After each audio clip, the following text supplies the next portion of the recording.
আসসালামু আলাইকুম। সবাই কেমন আছেন? তাপসী ফ্যামিলি ব্লগ থেকে সবাইকে স্বাগতম। সকালবেলা গতকালের ব্রেড দিয়ে দুধ চা দিয়ে মা মেয়ে সকালে নাস্তাটা সেরে নিব।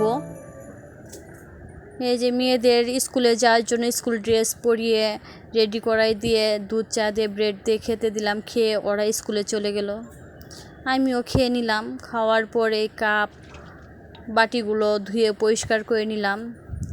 নেওয়ার পর এগুলো গুছিয়ে রেখে পরে ভাবলাম যে গত রোজার ঈদে আমার ফ্রিজটা পরিষ্কার করা হয়েছিল, এর মধ্যে আর পরিষ্কার করা হয়নি। কুরবানি ঈদের আগে ভাবছিলাম যে পরিষ্কার করব, কেন জানি আর ভালো লাগেনি। অমনি বাড়িতে চলে গেছি। বাড়িতে ঈদ করে আসার পর দেখি, ঈদের পরে বাসায় এসে দেখি ফ্রিজের অবস্থা অনেক খারাপ, অনেক বরফ হয়ে গেছে। ফ্রিজ পরিষ্কার না করলেই নয়। যেই ভাবনা সেই কাজটা শুরু করে ফেললাম। ফ্রিজে মাছ মাংস যা ছিল যাবতীয় সব নামিয়ে নিলাম। আমি একে একে একটা প্লাস্টিকের বালতিতে আমি রাখলাম। রাখার পর দেখি যে অনেক বরফ হয়ে গেছে। আমার ভিডিওটা যদি কারো ভালো লাগে অবশ্যই একটা লাইক দিয়ে পুরো ভিডিওটা দেখে নেবেন। আমিও আপুদের ভিডিওগুলো দেখি, অনেক ভালো লাগে, উৎসাহিত হয়। ভিডিও দেখার পরে একটু কমেন্ট করলে আরও উৎসাহিত বাড়ে, ভিডিও করতে ভালো লাগে।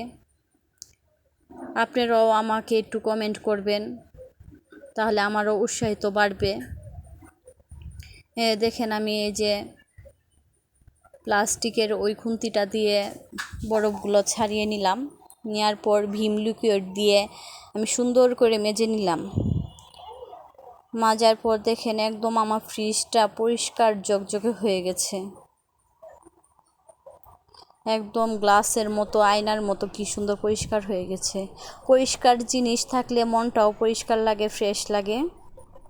এই যে তারপরে আমি ফ্রিজে যাবতীয় জিনিস সব আবার সুন্দর করে গুছিয়ে রাখবো। রাখার পর তারপরে পাশের ফ্ল্যাটের এক ভাতিজা, তার ছেলের জন্মদিন।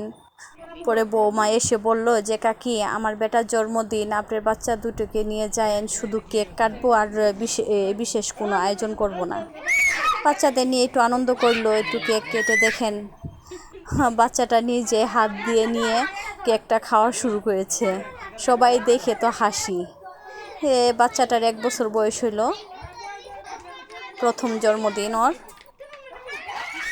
পরে বাচ্চারা সবাই আনন্দ ফুর্তি করে কেক খেয়ে পরে বাসায় চলে আসলাম।